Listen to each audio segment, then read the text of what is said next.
How Larry Bird went from disrespecting Michael Jordan to calling him God in just 2 years.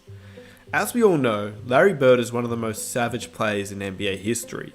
The shots, the trash talk, the passing, and his overall swagger helped transform the league, along with his partner in crime, Magic Johnson. So this story looks at how Larry Bird went from disrespecting MJ to calling him a god in just 2 years, a look at the first time Larry Bird met Jordan and trash talked him, even before playing an NBA game.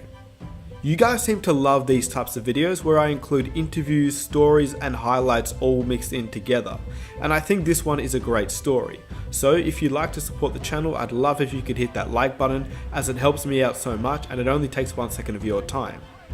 Lastly, I hope everybody's doing okay within this tough time. Stay strong. I know some families are doing it really hard at the moment, so hopefully this video will take your mind off everything for just a few minutes. Anyway, here's the story. We begin all the way back in 1984.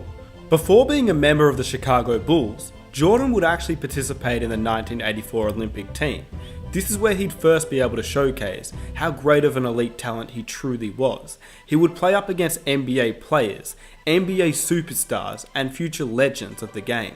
He would dominate them.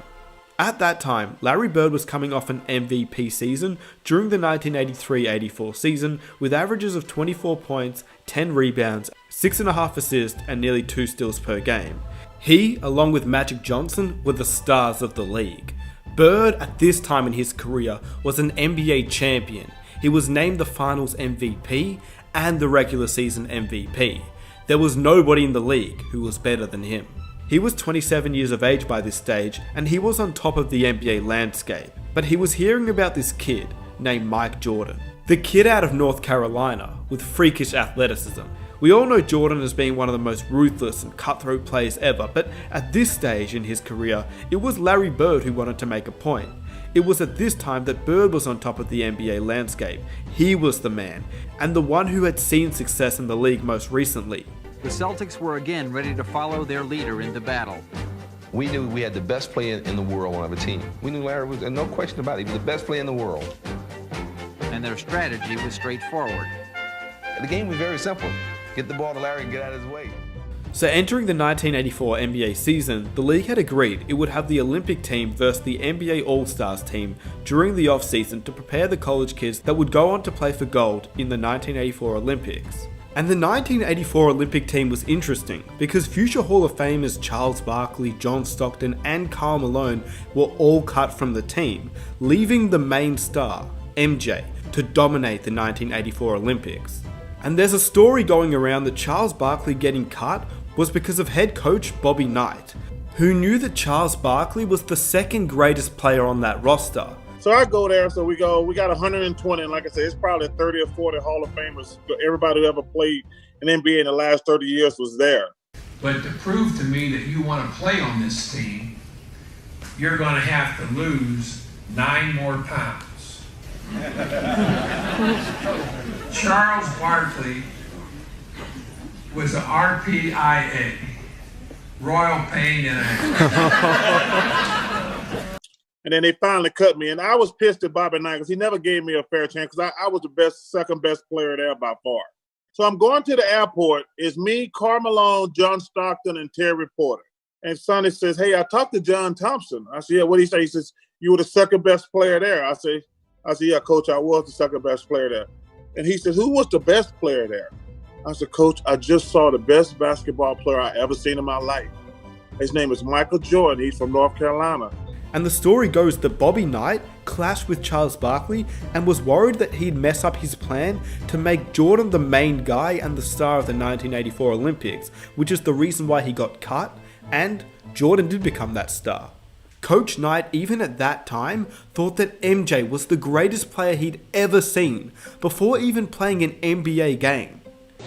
He's the best athlete, he's one of the best competitors, he's one of the most skilled players, and that to me makes him the best basketball player that I've ever seen play. You have to understand that back in 1984, the Olympic teams used to consist of college players due to the Olympic teams not allowing NBA players to be a part of it until 1992, where NBA players were eligible to play and therefore we saw the Dream Team. So they used to have scrimmages with NBA All-Stars versus NBA college kids to prepare the college kids to play in the Olympics. This is where Bird and Jordan had their first interaction. Bird had heard of a kid named Mike Jordan, but didn't truly know how good he was, well, until this night.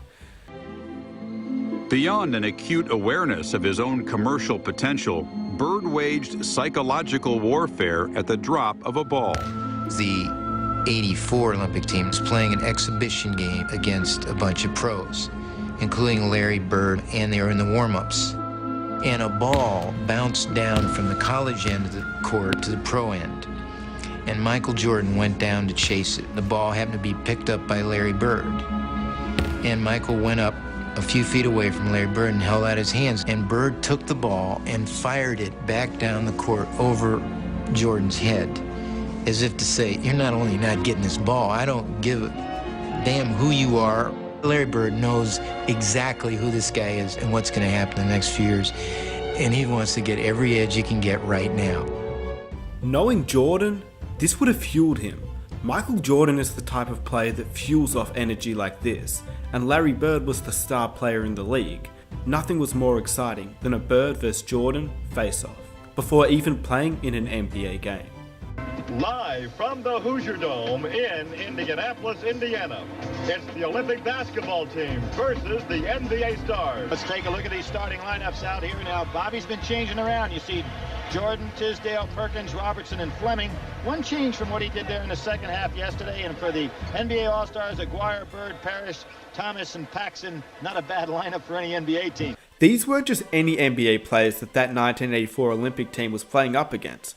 These teams had players like Magic Johnson, Larry Bird, Kevin McHale, Isaiah Thomas, James Worthy, Clyde Drexler, and many others. These were the best players in the league, but it was Michael Jordan who was the one that showed out, even before he'd entered the league, and this is when Larry Bird first took real notice about how great Jordan would eventually become. Good feedback. Michael Jordan with that incredible first step. Michael Jordan on Reed! What a play! Really handling pressure pretty well. There's Michael Jordan's shot. Now they got Alfred in there. Alfred back in there. That's the ball game. Pete, this is kind of shocking to me. Well, the way they did it, it was to me too, because I didn't expect them to play this well after that game yesterday. Michael Jordan did lead the team with 17 points per game, and Bobby Knight coached the team to an 8-0 record and another Olympic gold medal. But overall, it was their historic exhibition games against NBA All-Stars that were better remembered outside of the actual Olympics. Fast forward to the next season, Bird and Jordan would match up against each other for the first time in their careers, in the NBA. Bird finished with 34 points, 8 rebounds and 5 assists, whilst Jordan in his rookie year finished with 26, 4 and 7. But once again, this is Larry Legend in his prime years, along with the Celtics who were dominant. Bird was still once again the MVP of the league, but the Celtics had lost in the NBA Finals to the Lakers, and Bird could see Jordan quickly becoming dominant in the league, with 28 points per game, an average in his rookie year which has never been replicated. By Jordan's second season, he had broken his foot, allowing him to miss majority of the season, but this was actually one of the most important seasons for the Bird and Jordan rivalry. We know what happened next in the 1986 playoffs. We've all seen it. This was the series where Jordan became what Larry Bird would call that was God disguised as Michael Jordan. God disguised as Michael Jordan. And the rest is history. Larry Bird and Jordan played against each other for 28 games during the regular season. Larry Bird won 17 of those games and Jordan only won 11, but you can't really compare the two players. They both would play exceptionally well against each other, Jordan averaging 33.5 points per game, 6 rebounds and 6 assists, whilst Larry Bird would average 27 points, 8.5 rebounds and 6.5 assists.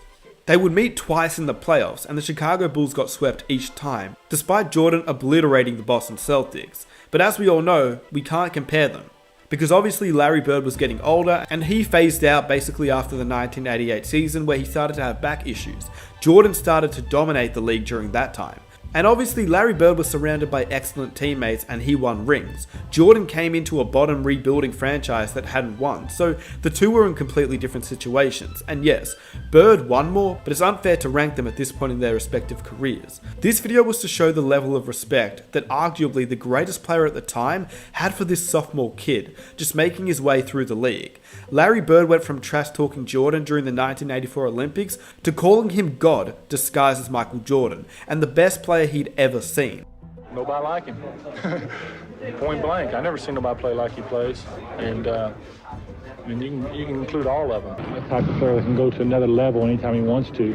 Probably the greatest player in the game right now. And this was all in just the span of 2 years. To put that into perspective, imagine LeBron James trash talking some college kid now, and then 2 years later, he's calling him the greatest player that he's ever seen in just his sophomore season.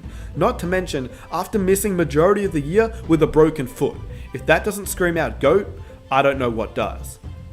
And I hope you guys enjoyed the video. Let me know what you think about this trash talking story, Larry Bird vs MJ. You guys seem to love these types of videos where I include interview stories and highlights, so I think this one was a great story and hopefully you guys enjoyed it. If you're new around here, be sure to hit that subscribe button for NBA content every single week, and I'd really appreciate if you guys could hit that like button. It takes 1 second of your time and it helps the channel grow so much. With that said, I'll catch you guys in my next video. I am out. Peace. I wish you a lot of luck, and I think you had a very wonderful career, even though you probably ruined a lot of my successful games against the Boston Celtics.